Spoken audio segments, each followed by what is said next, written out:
Nu are sens trecerea timpului fără să fie măsurată. Așa s-au gândit oamenii dintotdeauna. Sunt mii de ani de când au inventat întâiul calendar. Au apărut cu vremea clepsidrele. S-au folosit egiptenii până și de obeliscuri înalte pentru a le spune zeul soare de trecerea orelor. Mii de ani s-au folosit pământenii de ingenioase ceasuri solare, fascinant de simple. Două numără și astăzi trecerea orelor în țara Bârsei. Unul pe zidul bisericii fortificate din Vulcan, iar altul pe latura sudică a celei mai vechi construcții păstrate în Brașov, Biserica Evanghelică a Sfântului Bartolomeu. Au rămas mărturie tăcută și după ce în turnuri, cu secole în urmă, s-au instalat cele dintâi ceasuri, ce-și făceau simțită prezența până departe, prin glasul clopotelor. Lungă vreme, bună și rea, a trecut peste bătrânele orologii din care puține mai funcționează și doar câteva cu mecanismele originale de secol XIX. Dacă nu ar fi existat respectul unor oameni pentru valori autentice din alte veacuri și pasiunea vindecătorului brașovean de ceasuri din turnuri medievale, multe ar fi arătat pentru totdeauna aceeași ultimă clipă din viața lor, imortalizată pe cadran, rămasă în memoria pietrei.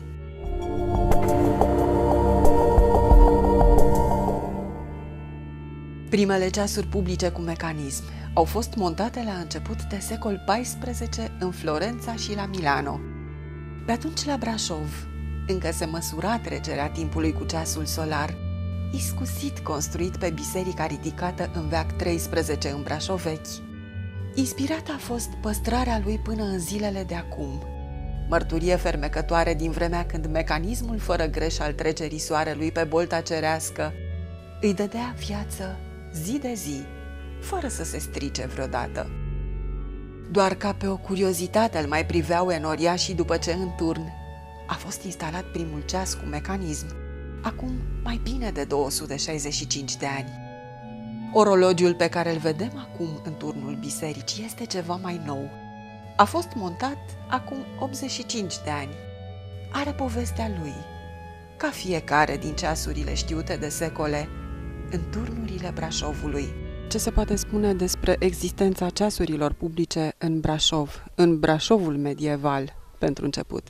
Aceste ceasuri au fost chiar de prin secolul XVII introduse, tocmai pentru măsurarea timpului și ca cetățenii Brașovului să cunoască trecerea timpului și a orelor. Dar, bineînțeles, primele ceasuri s-au deteriorat și au fost înlocuite cam din mijlocul secolului al XIX-lea cu ceasuri mai moderne, mai noi, care unele și actualmente încă mai funcționează. Această treabă e valabilă atât pentru Biserica Neagră, unde au fost schimbate până în prezent vreo 3-4 ceasuri, cât și pentru Casa Sfatului, unde de asemenea actualul ceas este al 4-lea ceas față de când a fost ridicată clădirea. Și scopul acesta era ca să comunice cetățenilor urbei, a orașului, timpul, trecerea timpului. Splendidă imaginea turnurilor care se înșiră în zare. Pare doar aceeași. De fapt, e mereu diferită. Depinde când și de unde revezi monumentele care conturează portretul orașului. Dar cum o fi imaginea inversă, văzută din turn, de lângă ceas, din apropierea uriașelor clopote? Minunată și atât de rar văzută. Puțin se pot bucura de peisajele care se deschid din înălțimea greu accesibilă și a turnurilor. Trepte înalte și spiralate din piatră, scări înguste din lemn, într-o amețitoare pantă, printre cei care fotografiază din înălțimi zările, și meșterul ceasurilor, Zoltan Boyer, inginerul care la 75 de ani împletește răbdarea, tehnica și arta pentru a reporni arătătoarele încremenite de mult și ticăitul uitat de clopote, rămase tăcute odată cu ceasul. Îl aduce printre roțile prăfuite și complicatele mecanisme pe care le reînsuflețește o tainică pasiune. Dumneavoastră, inginer de profesie, târziu v-ați dat seama că aceste ceasuri de turn reprezintă pentru dumneavoastră o mare pasiune. De fapt, în ultimii ani a devenit, cred că, un fel de a fi. Se identifică oarecum existența dumneavoastră cu existența acestor ceasuri. Cum ați ajuns să fiți atât de îndrăgostit de aceste mecanisme și cum sunt ele, ce înseamnă tehnică, artă sau toate la un loc? Toate astea sunt combinate și în ultimii ani a devenit chiar un hobby pentru mine, restaurarea sau punerea în funcțiune a ceasurilor vechi care de ani de zile nu mai merg sau stau ruginite, prăfuite, pline chiar cu găinați de porumbei și îmi dă o mare satisfacție când reușesc un asemenea ceas ca să-l pun în funcțiune, să redau adică funcționării și din nou să arate timpul și să transmită mișcarea către cadrane și către arătătoarele ceasului. Totul are un început. Cum a început pasiunea dumneavoastră? Pasiunea pleacă cu totul din altă parte. Inițial am avut un hobby pentru ceasuri vechi, pendule vechi de la țară. Și am strâns câteva ceasuri din acestea, bineînțeles toate defecte la început, și m-am străduit ca să le pun în funcțiune, tot așa, și cam de prin 1994, cu ocazia Cerbului de Aur, am fost rugat de către directorul meu, domnul inginer Vătafu, respectiv domnul director Coșuleț de la muzeu, ca să fac ceva ca să meargă, să funcționeze ceasul cu ocazia Cerbului de Aur. Și primele zile, într-adevăr, nu am putut face decât acționarea manuală a arătătoarelor cu ajutorul fiului meu, după care am făcut niște intervenții tehnice și am reușit ca să fac să funcționeze și mecanic. Povestea ceasului a devenit și mai interesantă după ce muzicianul Stefan Schland a redescoperit clopotul montat în 1690 în turnul Sfatului, uitat de lume și de vremuri. A dorit să-i reintegreze vocea în armonia sonoră a centrului Brașovului și pentru asta a gândit un inspirat proiect, concretizat prin festivalul Musica Coronensis. Nu a fost deloc simplu. Pentru a fi acționat mecanic de ceas, ca în veacurile din urmă, orologiul avea nevoie de o reparație serioasă. Doctorul ceasurilor medievale Zoltan Boer a reușit să înlocuiască mecanismul, chiar cu unul original, construit tot de Johann Mannhardt în secolul XIX.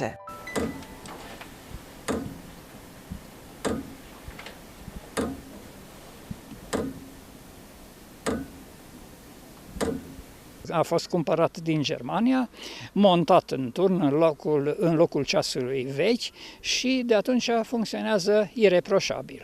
Da, vă referiți la mecanism. Probabil că este cea mai frumoasă dintre poveștile turnurilor cu ceas ale Brașovului, pentru că a fost un proiect de suflet inițiat de muzicieni, de domnul Stefan Schland, de câteva instituții publice ale orașului, la care dumneavoastră v-ați asociat trup și suflet, împreună cu acei pasionați de ceasuri din Germania, care, iată, au adus ceasul pe care dumneavoastră l-ați montat. E vorba, de fapt, de un mecanism. De ce nu era bine să se pună un ceas electronic, să spunem, pentru că ar fi fost mult mai simplu? În primul rând, pentru faptul că e în turnul Muzeului de Istorie, Casa Sfatului, și nu cadra, nu se asorta un ceas electronic modern cu o clădire așa veche care face parte din istoria Brașovului și ca atare, tocmai asta era motivul de bază ca să căutăm să facem să funcționeze un ceas mecanic, acționat mecanic pentru acest scop.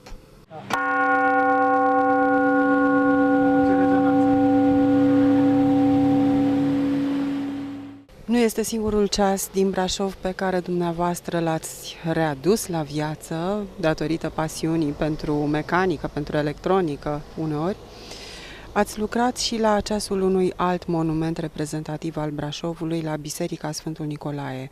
Acolo despre ce fel de ceas este vorba și cum s-au întâmplat lucrurile? Acolo, de asemenea, e un ceas, poate din Brașov, unul din cele mai vechi ceasuri, fabricat manufacturier în Croația, în Jombor, localitatea Jombor, și a fost achiziționat și montat în turn prin 1860. Ceasul a fost fabricat 1856 de către un comerciant, Alexandru Râșnoveanu, care se ocupa de ceasuri și de aducerea unor asemenea ceasuri de pe teritoriul Europei, în speță din Croația.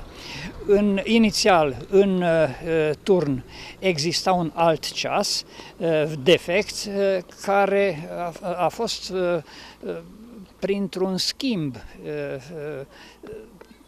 noul ceas montat în 1860, montat în locul celui vechi, și domnul Râșnoveanu a recuperat ceasul vechi.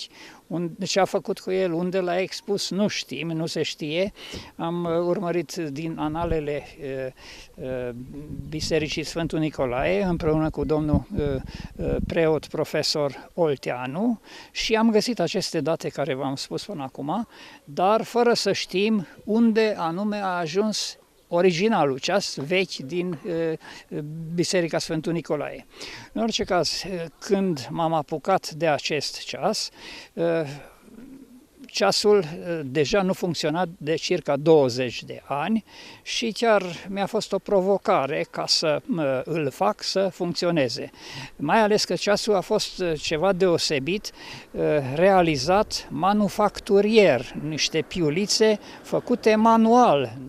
Dacă la Casa Sfatului, să spunem, clopotul pe care îl auzim este acționat în urma funcționării ceasului, și la Biserica Sfântul Nicolae era tot același tip de mecanism? La Biserica Sfântul Nicolae e puțin diferită situația. Există tot clopote special făcute pentru ceas, acelea sunt cele vechi care au fost și la celălalt ceas. Sunt niște cupe, de fapt, nu e clopot, niște cupe.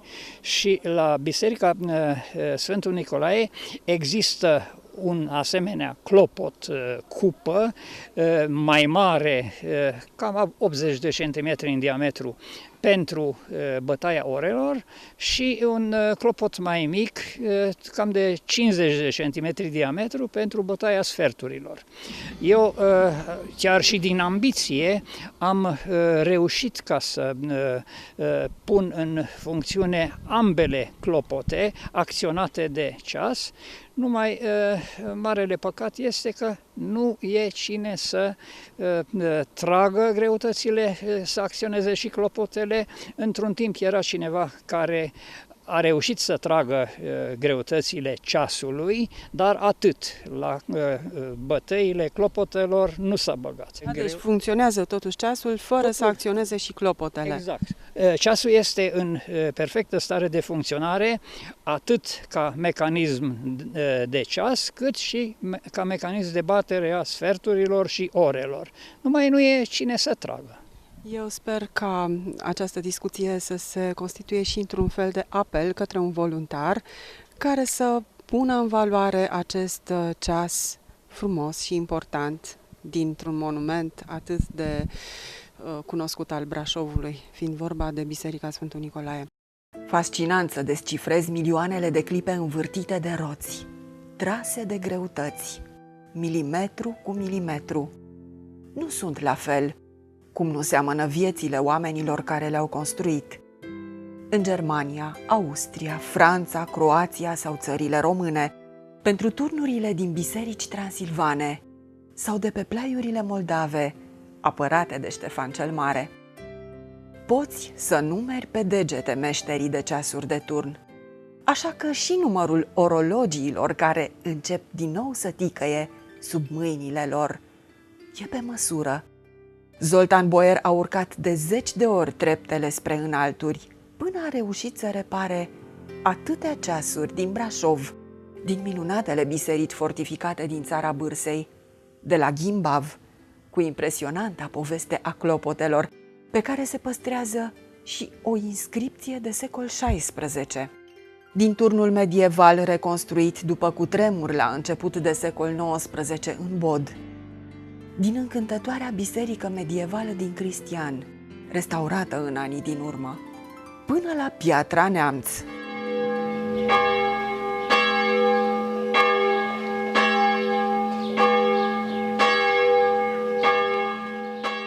Nu v-ați oprit la Brașov, ați fost în multe locuri, nu doar din țara Bârsei, cât și din țara asta cât e de mare.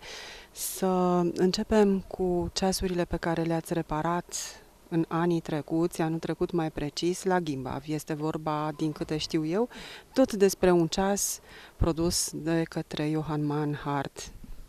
Da, într-adevăr, și acel ceas a fost, e chiar mai vechi decât cel din Brașov, fabricat 1869, acela este original și actualmente acolo, funcționează ambele funcțiuni, bătaia sferturilor, bătaia orelor și ceasul în sine, dar mulți ani n-a mai funcționat. Cineva într-un timp a încercat să facă acționarea electrică a ceasului, tragerea electrică, dar care problemă nu a dat rezultate, cred, de la bun început.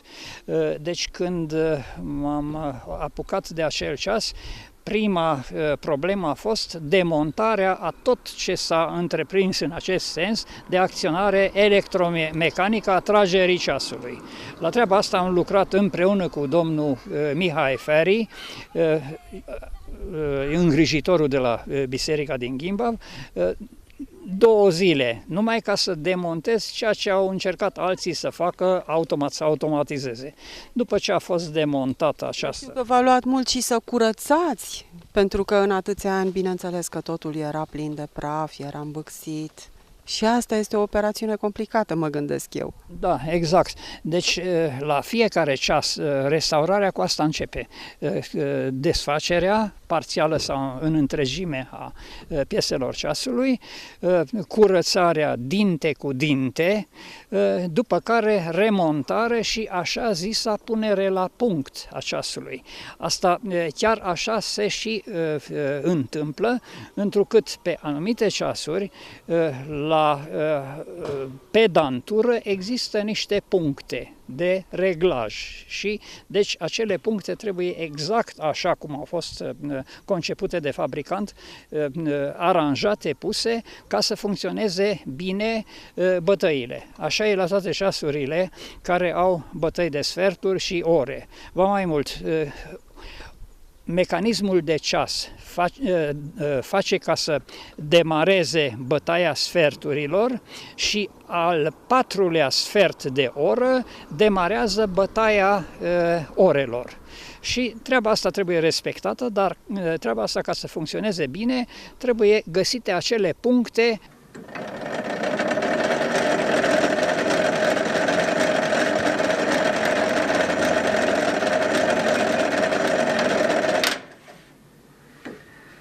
De simplu pare așa doar când explicați, dar ce vă faceți atunci când o piesă este defectă?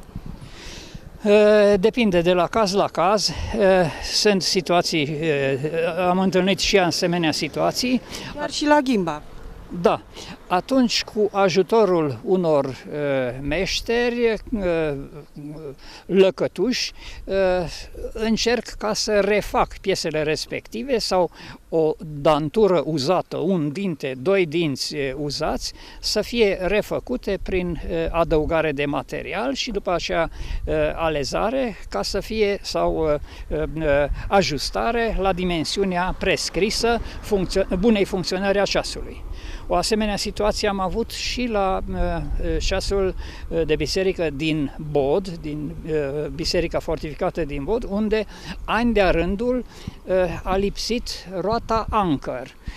Adică nu că a lipsit, cineva a încercat să refacă știfturile, cei 67 de știfturi ai roții Anchor, dar nereușit din știfturi de alamă. Ori ele sunt original din oțel. Le-a refăcut un meșter din Sâmpetru, iar maestrul Zoltan Boier le-a pus la locul lor, după ce, sub lupă, a corectat nevăzutele imperfecțiuni.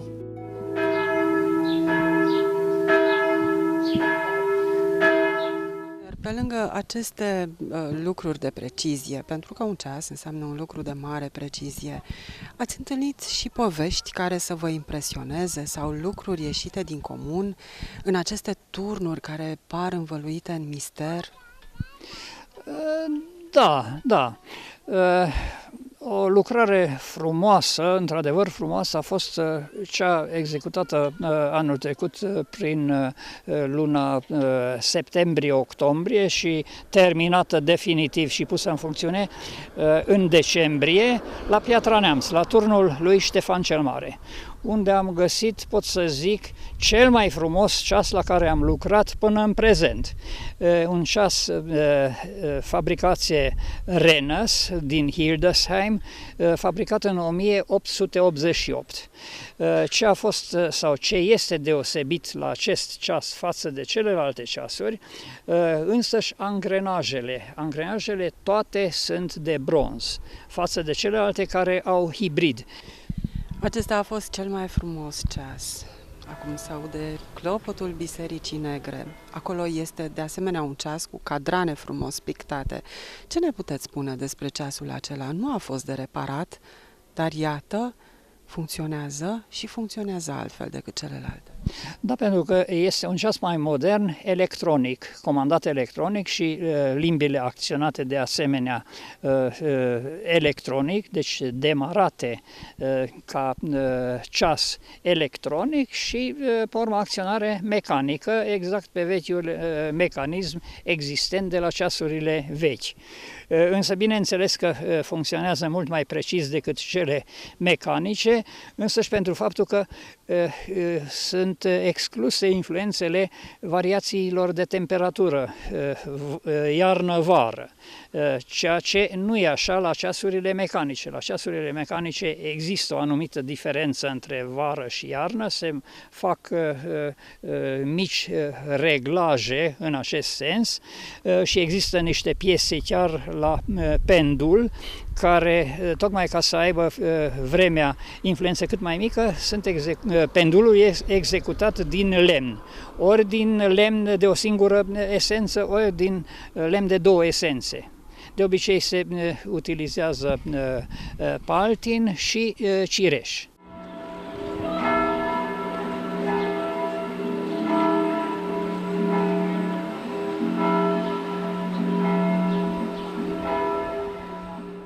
Ceasul Bisericii Negre se aude de departe. Acolo sunt niște clopote foarte mari, cu totul și cu totul speciale. Și apropo de auzit clopotele și de povești, a fost o mică poveste cu auzitul clopotelor la Cristian, din câte mi-ați povestit. Cum a fost cu reparația ceasului de acolo? Acolo a fost o reparație cu totul deosebită, în sensul că ceasul mergea de ani de zile și mergea bine. Era un personal de îngrijire care trăgea, tot zilnic se trage ceasul, trăgea zilnic ceasul și ceasul propriu-zis, mecanismul de ceas acționa limbile și cu destul de mare precizie. Dar de ani de zile nu mai funcționa bătaia. Deci a sferturilor și a orelor. Și pentru treaba asta am fost rugat ca să văd dacă pot face. Într-adevăr, erau toate piesele, dar demontate, acolo la baza ceasului și atunci am început să văd, mai ales că era alt tip de ceas, un Fuchs und Sohn, fabricat prin 1900, deci un ceas mai nou, relativ, dar cu totul alt tip față de ceasul din Casa Sfatului, Johann Mannhardt. De exemplu, ceasul acesta din Cristian nu are acționare continuă a limbilor, ci acționare sacadată. Deci din 30 în 30 de secunde înaintează cu câte un mic pas. Am refăcut cum a fost concepția fabricantului și am pus în funcțiune. Însă, în primă instanță, am făcut să funcționeze cât putea ceasul să ducă, pentru că ceasul avea o serie de uzuri, lagăre și așa mai departe și nu putea să fie bătaia mult prea puternică, pentru că atunci dacă era reglat să bată mai tare, era în detrimentul ceasului, oprea ceasul. Am mai adăugat niște greutăți ca să acționez mai tare și la un moment dat am zis, ei, așa este bine, funcționează bine, cât poate să ducă ceasul. Ei, dar au venit niște reclamații, cum că niște băbuțe la capătul comunei reclamau că parcă nu se mai aude așa de tare ca pe vremuri. Până la urmă m-am ambiționat și m-am apucat cu ajutorul unui meșter care a fost maestru la 6 Martie Zărnești, deci un om foarte priceput, și împreună, deci cu ajutorul lui, am rebucșat foarte multe mecanisme de bătaie sferturi, bătaie ore, am resudat o piesă de acționare interdependentă între sferturi și ore, și prin multe experiențe, până la urmă am ajuns ca să realizăm bătaie tot la fel de tare ca pe vremuri. Dar treaba asta mi-a dat enorm de mult de lucru, din pură ambiție am făcut ca să funcționeze într-adevăr bine. Și acum, într-adevăr, din toamna trecută funcționează bine.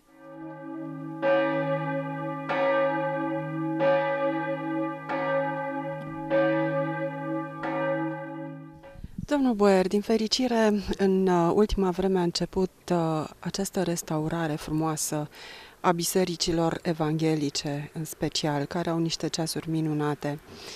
Ce o să se întâmple în timp cu ele? Sunt puțini oameni care știu să le repare. Sunt puțini cei care au aceeași pasiune ca și dumneavoastră.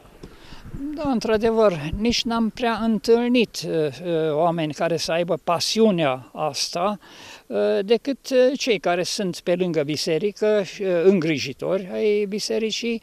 Care le admiră, dar nu știu să le repare, totuși. Și care doar atâta fac ca să tragă ceasul și să regleze ca să meargă cât de cât exact. Am mai întâlnit un om care totuși se bagă și se ocupă și de reparații, cel care a fost înaintea mea la Casa Sfatului, domnul Ervin Șal din Rodbav, care în continuare la cei 83-84 de ani ai lui încă se mai urcă în turnul bisericii din Rodbav și mai execută reparații la ceasul respectiv.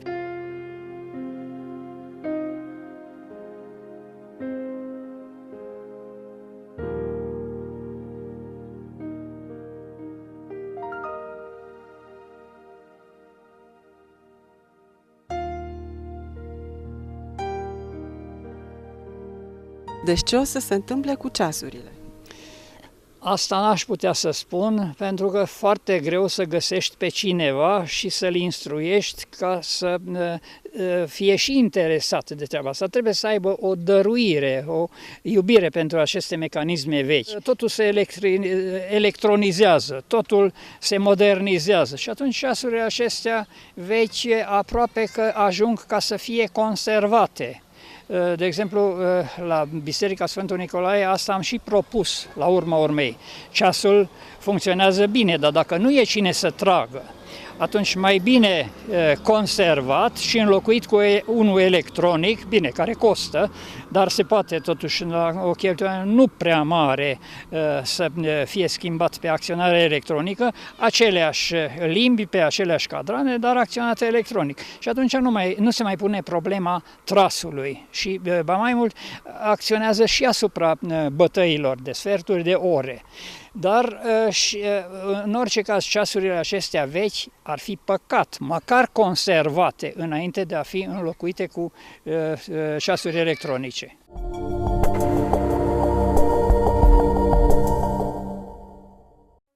Nu are sens trecerea timpului fără să fie măsurată. Așa s-au gândit oamenii dintotdeauna. Mii de ani s-au folosit pământenii de ingenioase ceasuri solare, fascinant de simple. Două numără și astăzi trecerea orelor în țara Bârsei. Au rămas mărturie tăcută și după ce în turnuri, cu secole în urmă, s-au instalat cele dintâi ceasuri, ce-și făceau simțită prezența până departe, prin glasul clopotelor.